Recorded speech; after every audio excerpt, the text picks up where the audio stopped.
Hello friends, today we are shooting another episode of our series Fun with Economics. Today we will be talking about visual thinking, wishes and needs in economics. And we will also explore some more parts of microeconomics. So let's start. So हाँ जी दोस्तों, आज ਆਪਾਂ ਗੱਲ ਕਰਾਂਗੇ ਵਿਸ਼ੇਸ ਦੀ, visual thinking ਦੀ, needs ਦੀ ਤੇ demand ਦੀ। Economics ਦੇ ਵਿੱਚ ਸਾਨੂੰ ਇਹ ਵਰਡਸ ਵਿਸ਼ੇਸ, ਵਿਜ਼ੂਅਲ ਥਿੰਕਿੰਗ, ਨੀਡਸ ਤੇ ਡਿਮਾਂਡ ਬਹੁਤ ਪੜ੍ਹਨ ਦੇ ਵਿੱਚ ਮਿਲਣਗੇ। ਵਿਸ਼ੇਸ ਤੁਸੀਂ ਆਮ ਕਰਕੇ ਜਿਹਨੂੰ ਇਹਨਾਂ ਦਾ ਮਤਲਬ ਪਤਾ ਹੀ ਹੋਊਗਾ, ਵਿਸ਼ੇਸ ਦਾ ਵਿਸ਼ੇਸ ਹੁੰਦੀਆਂ ਆਪਣੀਆਂ ਖੁਆਇਸ਼ਾਂ। ਇਕਨੋਮਿਕਸ ਦੇ ਵਿੱਚ ਵੀ ਆਪਾਂ ਵਿਸ਼ੇਸ ਨੂੰ ਆਪਣੀਆਂ ਖੁਆਇਸ਼ਾਂ ਹੀ ਮੰਨਦੇ ਹਾਂ, पर आप एक होर गल जोड़ देंगे ये नाल। वो की गल होती है जो विशेष आप कहते हैं सिर्फ बंदा ख्वाहिशां करता है तो वो उस ख्वाहिश को पूरा करने वास्ते कोई पैसा या मनी कुछ नहीं होता, सिर्फ वो ये चीज़ां सोचता है। विजुअल थिंकिंग भी विशेष के नाल ही रिलेट करती है। ये भी वही ख्वाहिश जी अपनी बंदा सोचता है, जी रखता है, उन्होंने ही विजुअल थिंकिंग कहते हैं। हुण आपां गल करते हैं नीड्स की। नीड्स की होंदियां इकनोमिक्स दे विच नीड्स होंदियां ने जिहड़ियां बंदे दीयां लोड़ां जिहड़ियां ओनूं चाहीदियां ने इंपॉर्टेंट चीज़ां उहदे वास्ते। फॉर एग्जांपल आपां नूं एक कार नैसेसरी है कि घर दा दुद्ध राशन पानी जरूरी है, तो दुद्ध राशन पानी अपनी नीड है तो एक विश की अपनी कार खरीदना। एक आपां मीडियोकर जे घर की गल कर रहे हैं तां करके ये होंदियां अपनी नीड्स जिहड़ियां बहुत इंपॉर्टेंट है, जिन्हां नूं आपां इग्नोर नहीं कर सकते। डिमांड्स होंदियां लोगों की मंग, बई लोगों की मंग की है। मान लो कि आप कह रहे हैं कि लोगों की मंग है भी सानू 10 किलो गड्ढे चाहिए, एक किलो की गल कर दी, एक पेटी सानू अंबा की चाहिए है। इनू आप डिमांड के नाल समझो टाइम है भी एक पॉइंट पर आप कितना टाइम लैना। आप गल करिए कि आप करके सारे पता होगा सब्जी मंडी के बोलियां ला के सब्जी चक्की जाती है, उतों होर भी रास्ते जी सब्जी मंडी जाती है वो सारी चक्की जाती है, बोली लगती है। वो जी बोली का टाइम है, फॉर एग्जाम्पल आप कहिए कि उससे बोली लगी 100 रुपये किलो अंबा की, मतलब कि उसके क्वांटल के हिसाब से बोली लगती है। आप कहते हैं कि सारे एक अंबा के भेज की 10 क्वांटलों की, तो 10 क्वांटलों की बोली लग गई जी 10 रुपये किलो के हिसाब से उन्होंने वो जी आपकी भेज सी वो चक ली। हम वो जो 10 रुपये रेट है वो सवेर का रेट है, उन्होंने आप कहेंगे जो 10 रुपये रेट से एक पीरियड ऑफ टाइम के रेट से जो वो गांव चला जाऊगा तो मतलब जो आप कह रहे हैं जो समान घट जूगा या टाइम पास हो जाएगा मंडी के दुपहरा हो जाएगा या कुछ भी हो जाएगा, वो हिसाब से रेटा के आई जाऊगा, फर्क आ जाएगा। उन्होंने आप पीरियड ऑफ टाइम कहते हैं भी एक पॉइंट पर कितना रेट सीगा किसी भी सब्जी का, किसी भी फ्रूट का, किसी भी वैजीटेबल का, किसी भी कुछ भी चीज़ का जो भी मंडी है मंडी के एग्जाम्पल ले रहे हैं करके वो एक पॉइंट पर जो रेट होगा वो पीरियड ऑफ और गल है इकनोमिक्स के मेन पार्ट पता होना चाहिए जो चीज़ है वो है अपॉर्चुनिटी कॉस्ट। अपॉर्चुनिटी की होती है पंजाबी के पहले डिफाइन करिए। अपॉर्चुनिटी होती है कोई भी अपनी मान लो भी संभवता जी अपने सामने आती है, कोई भी सिचुएशन अपने सामने आती है उन्हें कहते हैं अपॉर्चुनिटी कॉस्ट। और अपॉर्चुनिटी कॉस्ट की अपॉर्चुनिटी कहते हैं। अपॉर्चुनिटी कॉस्ट की होगी, मान लो छोटे को एक ऐसी सिचुएशन है भाई जिसके जरिए से बिजनेस करो तब मैं लाख रुपया ला के 10,000 रुपया बन रहा है। मान लो कि एक 10,000 रुपये इनकम हो रही है कोई भी बिजनेस करके। एक किसी मतलब जॉब की ऑफर आ गई ਉਹਦੇ ਚ ਤੁਹਾਨੂੰ 1 ਲੱਖ ਰੁਪਇਆ ਜਿਹੜਾ ਹੈਗਾ ਪਰ ਮੰਥ ਤੁਹਾਡੀ ਸੈਲਰੀ ਹੈ। ਹੁਣ ਜੇ ਤੁਸੀਂ ਇਹਨੂੰ ਆਪਟ ਕਰਦੇ ਹੋ, ਜੌਬ ਨੂੰ ਆਪਟ ਕਰਦੇ ਹੋ ਤਾਂ ਤੁਹਾਡੀ ਆਪਰਚੁਨਿਟੀ ਕਾਸਟ ਕੀ ਹੈ 10,000 ਰੁਪਇਆ। ਸ਼ਾਇਦ ਤੁਸੀਂ ਸਮਝਦੇ ਹੋਵੋਗੇ ਕਿ ਜਿਹੜੀ ਚੀਜ਼ ਆਪਾਂ ਕੋਈ ਹੋਰ ਕੰਮ ਕਰਨ ਵਾਸਤੇ ਛੱਡਦੇ ਆ ਉਹਦੇ ਬਦਲੇ ਜਿਹੜਾ ਆਪਾਂ ਨੂੰ ਰਿਟਰਨ ਮਿਲਦਾ ਉਹਨੂੰ ਆਪਾਂ ਆਪਰਚੁਨਿਟੀ ਕਾਸਟ ਕਹਿੰਦੇ ਹਾਂ।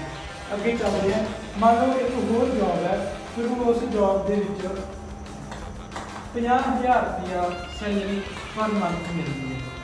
जी तुम इस वास्ते आह जॉब सैकेंड जॉब है जी ऑप्ट करते हो तो तुझी अपॉर्चुनिटी कॉस्ट कितनी बन जाएगी 1 लाख रुपया आह तो 10,000 रुपया मतलब 1 लाख 10,000 रुपया। ये थोड़ी सारी अपॉर्चुनिटी कॉस्ट है जी चीज़ तुम ਕਿਸੇ ਹੋਰ ਗੱਲ ਬਦਲੇ ਰਿਟਰਨ ਲੈਣ ਵਾਸਤੇ ਛੱਡਦੇ ਹੋ ਉਹਨੂੰ ਓਪੋਰਚੁਨਿਟੀ ਕਾਸਟ ਕਹਿੰਦੇ ਆ। ਹੁਣ ਆਪਾਂ ਗੱਲ ਕਰਦੇ ਹਾਂ ਮਾਰਜਨਲ, ਟੋਟਲ ਤੇ ਐਵਰੇਜ ਦੀ। ਟੋਟਲ ਦਾ ਹੁੰਦਾ ਹੈਗਾ ਜੇ ਮੰਨ ਲਓ ਆਪਾਂ ਇੱਥੇ ਇੱਕ ਚਾਰਟ ਬਣਾ ਲੈਂਦੇ ਹਾਂ 1 2 3 4 5 ਯੂਨਿਟਸ ਦਾ, ਇਹ ਆਪਣੇ ਯੂਨਿਟਸ ਨੇ। ਇਕਨੋਮਿਕਸ ਦੇ ਵਿੱਚ ਕਿਸੇ ਵੀ ਚੀਜ਼ ਨੂੰ ਤੁਸੀਂ ਲਿਖਣਾ ਉਹਦੇ ਨਾਲ ਹਮੇਸ਼ਾ ਯੂਨਿਟਸ ਲਿਖਣਾ, ਕੋਈ ਵੀ ਨੰਬਰ ਲਿਖਣਾ ਵੀ ਮੈਂ 3 ਚੀਜ਼ਾਂ ਖਾਤੀਆਂ ਦਾ ਲਿਖਾਂਗਾ ਆਪਾਂ 3 ਯੂਨਿਟਸ ਆਏ ਕਰਾਂਗੇ। ਇੱਥੇ ਮੰਨ ਲਓ ਆਪਾਂ ਪਹਿਲੀ ਵੀਡੀਓ ਦੇ ਵਿੱਚ ਦੱਸਿਆ ਸੀਗਾ ਵੀ ਜਦੋਂ ਆਪਾਂ ਕੋਈ ਵੀ ਚੀਜ਼ ਕੰਜ਼ਿਊਮ ਕਰਦੇ ਹਾਂ ਉਹਦੇ ਉੱਪਰ ਕੋਈ ਸੈਟੀਸਫੈਕਸ਼ਨ ਮਿਲਦੀ ਹੈ, ਉਹ ਸੈਟੀਸਫੈਕਸ਼ਨ ਨੂੰ ਆਪਾਂ ਰੈਂਕ ਕਰਕੇ ਕੀ ਦਿੰਦੇ ਹਾਂ ਯੂਟਿਲਿਟੀ। ਤੇ ਯੂਟਿਲਿਟੀ ਦੀ ਕੀ ਉਹ ਟਰਮ ਹੁੰਦੀ ਹੈ ਕਿ ਯੂਟਿਲਿਟੀ। ਯੂਟਿਲਿਟੀ ਦੇ ਵਿੱਚ ਆਪਾਂ ਲਿਖਦੇ मान लो 10 12 15 14 13 हाँ ये अपना मार्जिनल की है। टोटल का अपना हो जाएगा एक बनेगा 10 10 के 12 32 22 सॉरी ਇਹਦੇ ਵਿੱਚ 15 ਐਡ ਕਰਦੇ 37 4 52 आ हो गया 64। ਇਹਦਾ ਆਪਣੀ ਟੋਟਲ ਹੈ ਆਏ ਕਰਕੇ ਇਹ ਆਪਾਂ ਥੱਲੇ ਜਾ ਕੇ ਜਮਾ ਟੋਟਲ ਲਾਵਾਂਗੇ ਇਹ ਆਪਣੀ ਕੀ ਹੋ ਜਾਏਗੀ ਟੋਟਲ ਯੂਟਿਲਿਟੀ। ਇੱਥੇ ਆਪਾਂ ਫਿਲਹਾਲ ਯੂਟਿਲਿਟੀ ਨਾਲ ਆਪਾਂ ਡਿਫਾਈਨ ਕਰ ਰਹੇ ਟੋਟਲ ਨੂੰ ਤਾਂ ਆਪਣੀ ਟੋਟਲ ਯੂਟਿਲਿਟੀ ਹੈ, ਯੂਟਿਲਿਟੀ ਕਹਾਂਗੇ। ਜੇ ਕਾਸਟ ਦੀ ਗੱਲ ਕਰਾਂਗੇ ਯੂਟਿਲਿਟੀ ਨਾਲ ਤੇ ਕਾਸਟ ਆ ਜਾਊਗਾ, ਜੇ ਕਿਸੇ ਹੋਰ ਚੀਜ਼ ਦੀ ਗੱਲ ਕਰਾਂਗੇ ਤਾਂ ਉਹ ਜਿਹੜੀ ਟਰਮ ਆ ਉਹ ਟੋਟਲ ਨਾਲ ਲੱਗੇਗੀ। ਮਾਰਜਨਲ ਦੀ ਗੱਲ ਕਰੀਏ, ਮਾਰਜਨਲ ਦਾ ਮਤਲਬ ਹੁੰਦਾ ਪਰ ਯੂਨਿਟ। पर यूनिट अपन को की फायदा हो रहा है की नुकसान हो रहा है इन्हीं का डैश जब तुम पहली यूनिट अपन कोई फर्क नहीं करवा लगेगा। हम अपन सेकंड यूनिट ਦੇ ਵਿੱਚ ਆਪਾਂ ਨੂੰ ਕਿੰਨਾ ਲਾਭ ਹੋਇਆ ਆਪਾਂ 10 ਤੋਂ 12 ਤੇ ਆ ਗਏ, ਮਤਲਬ ਆਪਾਂ ਨੂੰ 2 ਯੂਨਿਟਸ ਦਾ ਲਾਭ ਹੋਇਆ ਤਾਂ ਆਪਾਂ ਇੱਥੇ ਲਿਖਾਂਗੇ 2। ਤੀਜਾ ਆਪਾਂ ਫਿਰ ਆਪਾਂ ਤੀਜੀ ਯੂਨਿਟ ਖਾਦੀ, ਤੀਜੀ ਯੂਨਿਟ ਖਾ ਕੇ ਆਪਾਂ 12 ਤੋਂ 15 ਤੇ ਆ ਗਏ ਤਾਂ ਕਿੰਨੇ ਦਾ ਫਰਕ ਪਿਆ ਇੱਥੇ 3 ਦਾ। ਹੁਣ ਆਪਾਂ ਚੌਥੀ ਯੂਨਿਟ ਦੀ ਕੰਜ਼ੰਪਸ਼ਨ ਕੀਤੀ, ਚੌਥੀ ਯੂਨਿਟ ਦੀ ਕੰਜ਼ੰਪਸ਼ਨ ਨਾਲ ਆਪਾਂ ਨੂੰ ਕੀ ਹੋਇਆ ਲਾਸ ਹੋਇਆ ਤਾਂ ਆਪਣੀ ਮਾਰਜਿਨ ਵੀ ਜਿਹੜੀ ਹੋਗੀ ਨੈਗੇਟਿਵ। ਫਿਰ ਇਹ ਲਿਖੇ ਨੈਗੇਟਿਵ। ਇਹ ਲਾਅ ਹੈ, ਇਹ ਆਪਾਂ ਅਗਲੀ ਵੀਡੀਓ ਦੇ ਵਿੱਚ ਗੱਲ ਕਰਾਂਗੇ ਵੀ ਮਾਰਜਿਨਲ ਜਿਹੜੀ ਯੂਟਿਲਿਟੀ ਹੈ ਉਹ ਪਹਿਲਾਂ ਵੱਧਦੀ ਹੈ ਫਿਰ ਉਸ ਤੋਂ ਬਾਅਦ ਉਹ ਘਟਣੀ ਸ਼ੁਰੂ ਹੋ ਗਈ। ਹੁਣ ਆਪਾਂ ਗੱਲ ਕਰੀਏ ਐਵਰੇਜ ਦੀ। एवरेज ਤੁਸੀਂ ਸਾਰੇ ਕਰਦੇ ਹੋਵੋਗੇ, ਮੀਨ ਕਰਦੇ ਹੋਵੋਗੇ 1 2 3 4 5 ਮੰਨ ਲਓ ਮੈਂ ਇਹਦੀ ਐਵਰੇਜ ਕੱਢਣੀ ਕਿਵੇਂ ਕੱਢੂੰਗਾ 5 4 9 9 3 12 12 2 14 14 15 ਬਾਈ 5 ਐਵਰੇਜ ਆ ਗਈ 3। ਇੱਥੇ ਆਪਾਂ ਕੀ ਕਰਾਂਗੇ 1/10 10 2/12 6 3/15 ਸਾਡੇ ਆਪਣਾ ਜੋ ਹੈ 4 ਪੁਆਇੰਟ ਸਮਥਿੰਗ ਲੱਗੂਗਾ 4/14 2 ਪੁਆਇੰਟ ਸਮਥਿੰਗ ਲੱਗੂਗਾ 5/13 ਫਿਰ 2 ਪੁਆਇੰਟ ਸਮਥਿੰਗ ਲੱਗੂਗਾ। ਇਹ ਕੀ ਹੁੰਦੀ ਹੈ ਆਪਣੀ average. Economic activity. Economic activity means जे ਆਪਾਂ डिफाइन करिए एक टेक्निकल टर्म्स ਦੇ ਵਿੱਚ ਤਾਂ ਆਪਾਂ डिफाइन ਕਰਾਂਗੇ economic activity is any activity in which we use scarce resources to maximize our satisfaction। ਇਹਦੀ ਜੇ ਐਕਟੀਵਿਟੀ ਨਾ ਹੋਵੇ ਤਾਂ ਆਪਾਂ ਫਾਈਨ ਕਰਾਂਗੇ to use scarce resources to so that the producers can maximize their profits and consumers can maximize their satisfaction।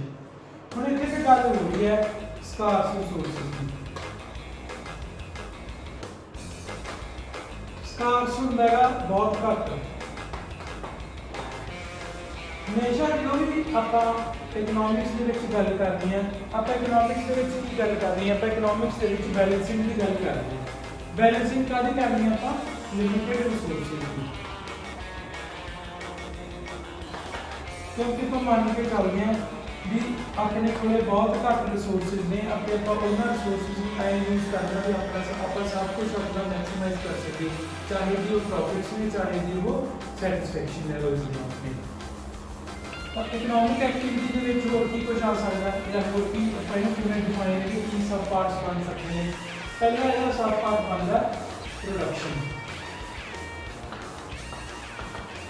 Production तो एक तो मोटा जिहा आप ला दी प्रोडक्शन मतलब कि कुछ प्रोड्यूस करना। प्रोडक्शन कुछ आप बना रहे हैं कुछ आप मैन्युफैक्चर कर रहे हैं उन्होंने आप प्रोडक्शन एक्टिविटीज। दूसरी एक्टिविटी ये फिर होती है कंजम्पशन।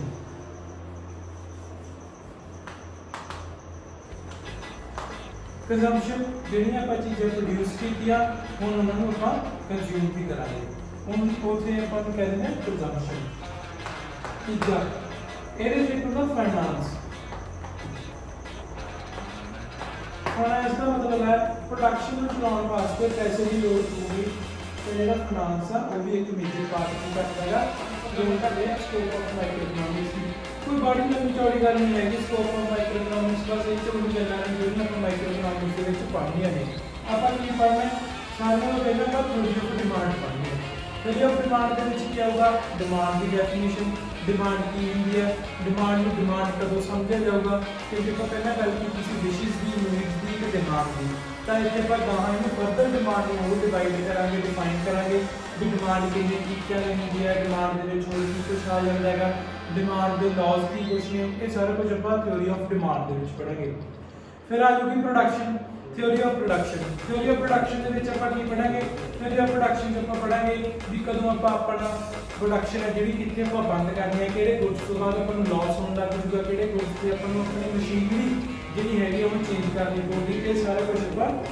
थ्योरी ऑफ प्रोडक्शन के पढ़ेंगे प्राइस डिटर्मिनेशन के की पढ़ेंगे पहले आप डिमांड पढ़ी फिर आप प्रोडक्शन पढ़ी ठीक है हम जो कि होंगे आपको भी पता है क्योंकि कई सैलर्स भी होंगे कई बायर्स भी होंगे तुम्हें पता भी सैलर्स हमेशा की करते हैं ਵੱਧ रेट सैट करते हैं तो जो बायर हाउस हमेशा घट तो घट रेट सैट करता है जितने वो मीट कर जाते हैं उत्थे की हो जाती है डील हो जाती है वही सारा कुछ आप बस हम थोड़ी ये पढ़ना है प्राइस डिटर्मिनेशन फैक्टर प्राइसिंग की है और ये आप एक गल छड्ड दी है एक गल छड्डी है कि मैं रिज्यूम करके तुम्हें पता नहीं पता होगा इकनॉमिक्स के चार फैक्टर्स ऑफ प्रोडक्शन होंगे ने मैन पावर मशीनरी ते एंटरप्रेन्योर इन्हें जो आप डिफाइन करते हैं कि टेक्निकली डिफाइन करांगे तो अपन इन्हें डिफाइन करांगे मनी लेबर कैपिटल ते एंटरप्रेन्योर ये चार फैक्टर्स ऑफ प्रोडक्शन होंगे ने ते उन्हां नूं हुण आपां किस हिसाब नाल यूज करना है किस हिसाब नाल उन्हां दी पैसा अपन लाउणे है कित्थे लाउणे है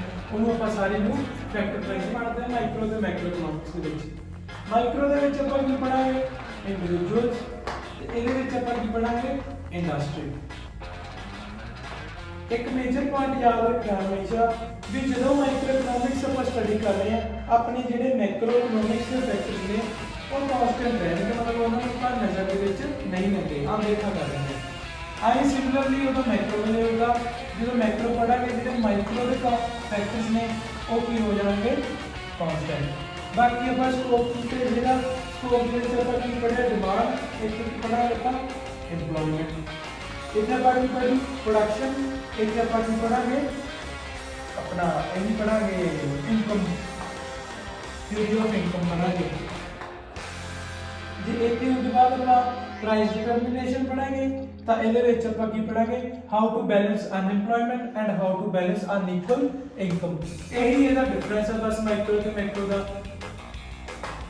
सो आज आप इस वीडियो के कुछ टर्म्स अपनिया need visual thinking demand marginal utility total utility average utility ऐसी अपनिया यूजफुल टर्म्स है जो अपने इकनॉमिक्स रूटीन के यूज होनी वो टर्म्स की नाल आप पढ़िया भी इकनॉमिक एक्टिविटी की चीज़ होंगी है स्कोप ऑफ माइक्रो इकनॉमिक्स की है तो डिफरेंस किया आप माइक्रो तो मैक्रो इकनॉमिक्स साडी ये वीडियो पसंद आई होगी प्लीज़ साडे चैनल को सबसक्राइब करो शेयर करो कमेंट करो तो लाइक करो नाल सानू इंस्टाग्राम पर भी फॉलो करो we are knowledge thank you.